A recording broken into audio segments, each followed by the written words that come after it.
Street art includes a different range of styles, from graffiti to stencils to stickers to wheat painting to posters. What was once known as a subculture and seen as vandalism is now super trendy and mainstream. With the internet, street art has had more exposure, even becoming viral, not only due to the style, but also because people agree with the social messages and activism of street artists. Hugh Lehman is one of them.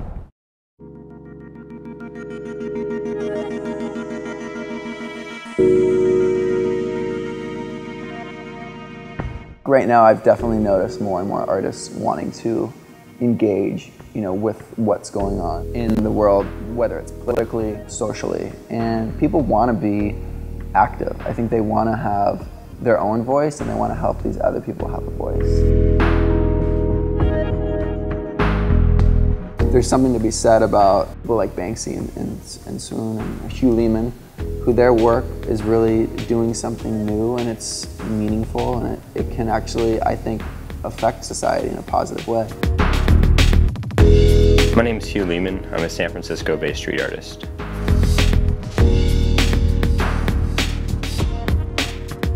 What he looks like, you can't find images of him, online. So I was curious who this Hugh Lehman would be.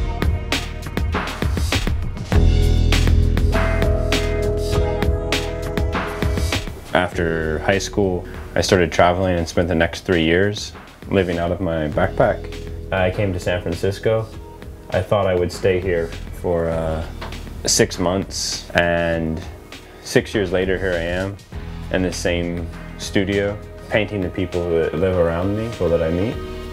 Seeing his work and everything, I think there was definitely a parallel that I saw through the work that I was doing. He was working in this medium of painting. I'm working in photography and video. I had started a project called the Tenderloin Project. The aim of the Tenderloin Project was to create a body of work that would somehow represent the art of living in the Tenderloin.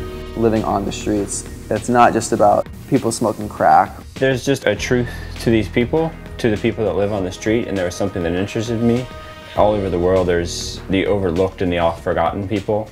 I think I was curious of their story. The motivation for me is not because I think it's cool, it's not because I think it's beautiful, it's because I'm interested in influencing and hopefully inspiring others to be a part of people's lives who I feel have been overlooked, and to, like I say, advertise for them. The Tenderloin Project was always driven by the idea that how can I, as a photographer, create a body of work whereby I can give voice to the people that I'm depicting on the street who often don't have a voice. In doing so, how can these citizens of this community give back to their community? And all proceeds that came from t-shirt sales that I did, from the art shows that I did, and through selling prints through the website, all that money goes back to the Tenderloin community. The people that ended up consuming the shirts and supporting the project were people that did want to help the Tenderloin, wanted to help these people. And by buying these shirts, it gave them a direct way to now help these people. For me, if you're going to be doing something on the street, it makes sense to have it be relevant to why you're putting it on the street. So you have someone who has a car and they're driving their car, and on the billboard will say is a Coca-Cola advertisement. And that guy drives past that billboard every day on his way to work, and he sees it from that perspective.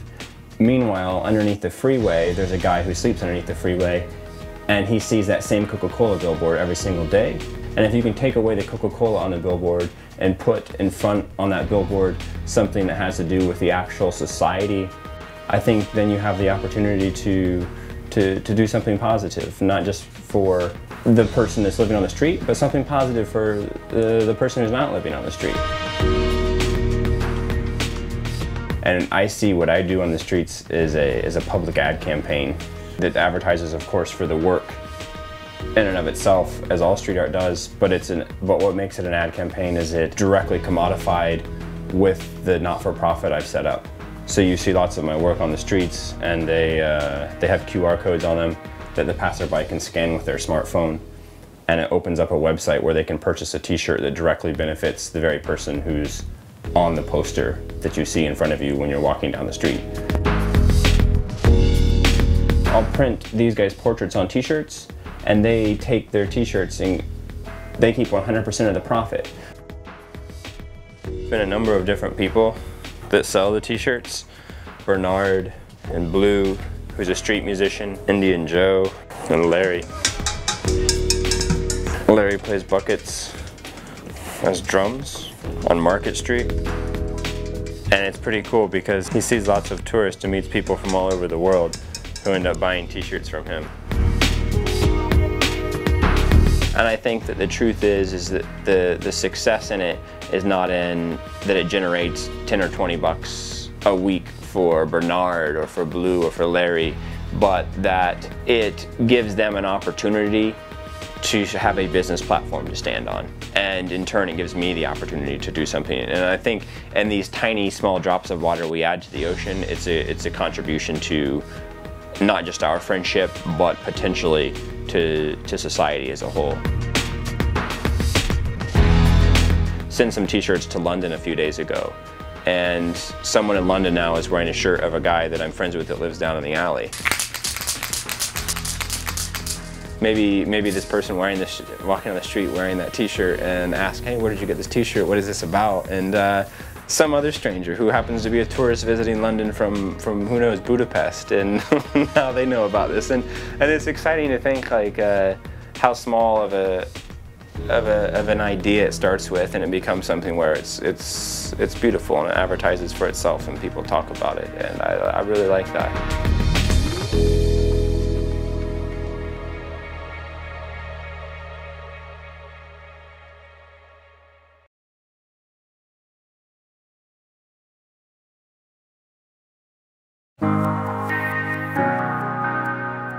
I wanted to find that balance between art and commerce, whereby I could do my art project with the Tenderloin project, but I could also have a similar effect kind of commercially in making ends meet for myself and hopefully building a portfolio whereby I could continue to grow as a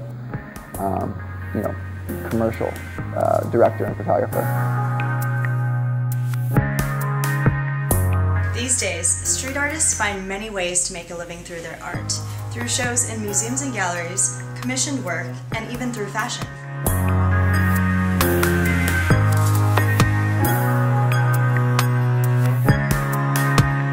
My work is, it ends up, showing like lots of artists in commercial galleries.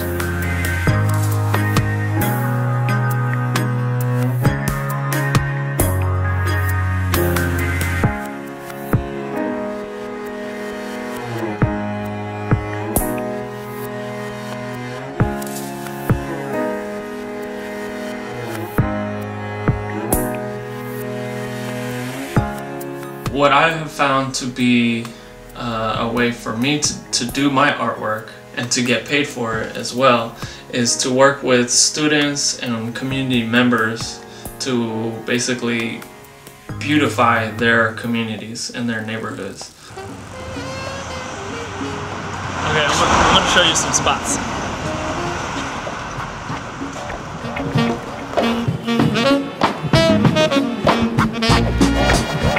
Most recently, I did a big project in the Excelsior District on Mission Street that involved over 200 people from the community. There's a considerable amount of funding that goes from city, state budgets, and school budgets that they allocate to those kind of projects. And talking about commissioned artwork, what happens is they approach you. I'm, early in my career, but I do have some mural work out there, or some design work, or some word of mouth from somebody who's worked with me.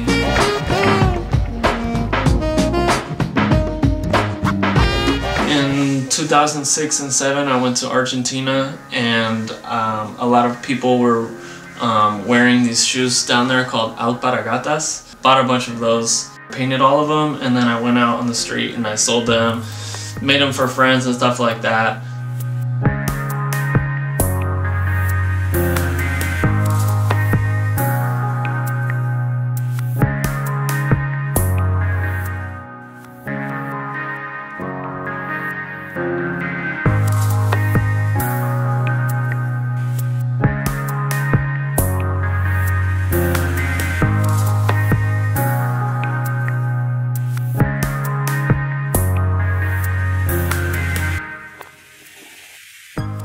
Upper Playground, it's a street brand. A lot of everything is based with different contemporary art. I think it's a good way for them to, it's just a different canvas for them really. They're able to not just paint on, a certain piece, but they could actually just have it seen by a lot of other people if they're not just going to the galleries themselves or if they're not looking them up online. It's just a different medium for their art to be expressed on. We sell t-shirts, hoodies, outerwear, accessories, videos. We have like outerwear, we have fleece, includes like pullovers, zip-ups, and crew necks.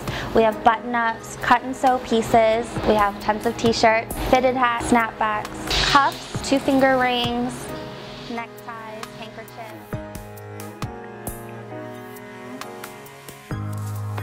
We always have different artists in the store. I think Josh, we've had his photos here for about 3 months, and now we're going to have a different collection of photographers come in about a week or so.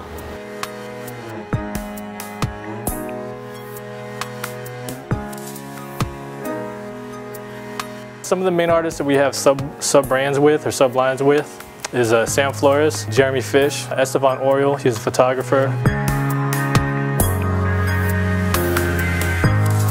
You get paid for the design, and that licenses us to use it for whatever various types of products that we agree to.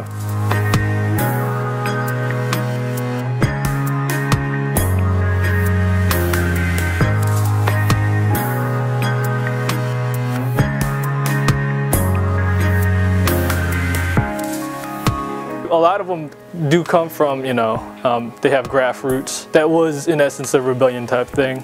But a lot of them are just, some fine artists now, or people that came from the street art scene that are in the fine galleries now.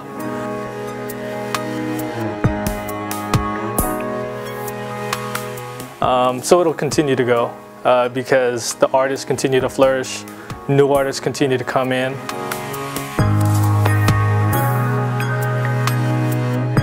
Whatever the trend is, that's what'll differ, but there's always going to be some shirts based from the art from street artists, always.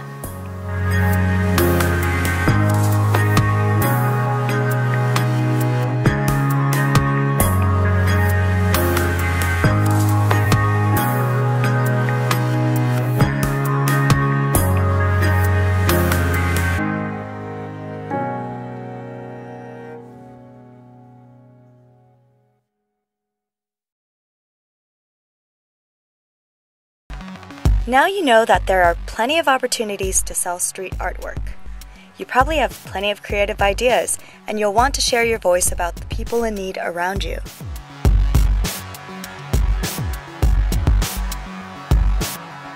Hi, I'm Fabricio, and here are some tips for beginners in street art. The first part is definitely getting inspired in terms of, what do you want to paint, what do you want to put out and communicate to people. I believe that everybody has creative energy and you just have to find it. What inspired me most to be an artist? Walking around the street every day and seeing the art that I was on the street. Well, here in San Francisco, there's real traditional murals in the Mission, kind of with the more Hispanic influence, and that stuff is really beautiful.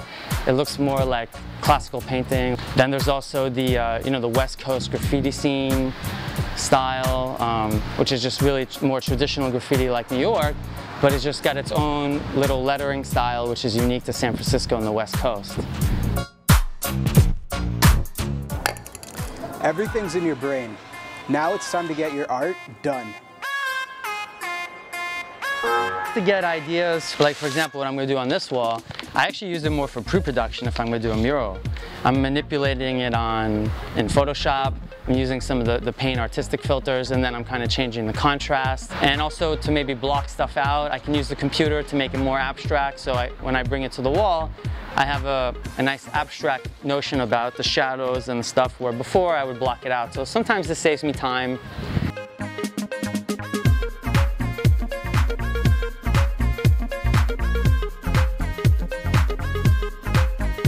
The cans that we sell here are really user-friendly. They're really easy to use. My favorite is the Montana 94. It's low pressure, matte paint. So when you want to take pictures, you don't get that real big glare. And it's easy to control. Change the cap, easy to fill. Most popular markers are these Sakura solid markers. Pretty much it's like your lipstick for walls. Solid, dry solid, permanent. It's good to go anywhere. I want to use something that I can easily paint over. I like this cheap laundry marker because it's something that acrylic paint just goes over really easily. So it's not uncommon that to use some stencils in your artwork when you're doing murals, especially because you're working against time sometimes. So you prefabricate your design ahead of time and things like that. Why would I use the spray or why would I use acrylic? For the base layer, you want to use a good primer, but sometimes when you're painting a mural, the advantage of spray is that it dries super fast, and that's great. So you can keep adding layers and layers on top. Just get some cans, buff out the board, and practice. Just draw lines. Try to draw the same line over and over. Draw a circle, and draw it over and over. It's just like any other medium. You just got to be able to practice. But really, all you need is somewhere safe to paint and some spray paint, and that's it. People need to know who you are, so get your own tag to sign your artwork.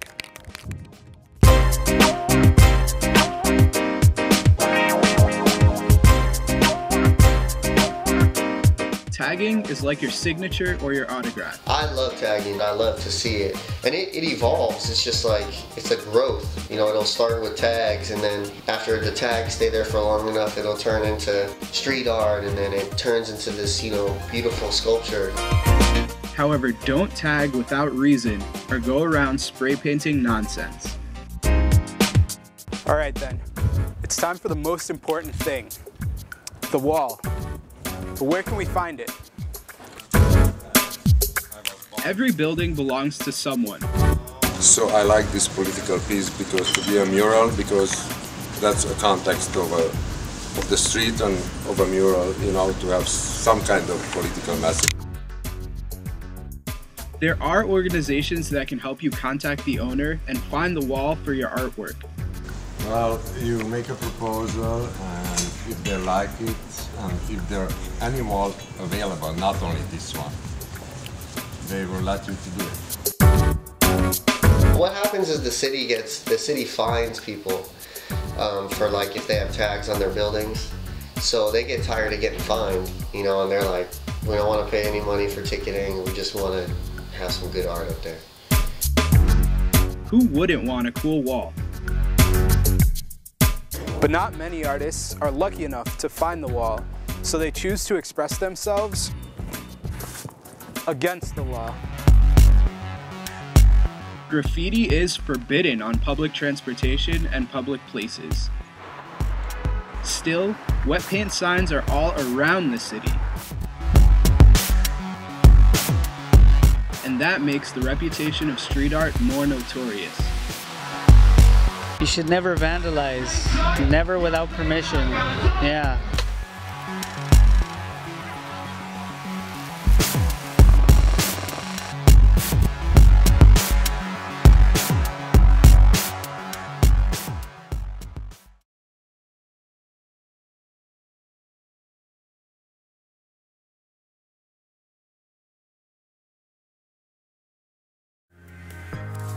Well, Inbox tonight was all about how to be a street artist. I'll give you guys some time to find your inspiration and the tools. Have a good night. Where's my spray? Oh, thank you, thank you. Now I can.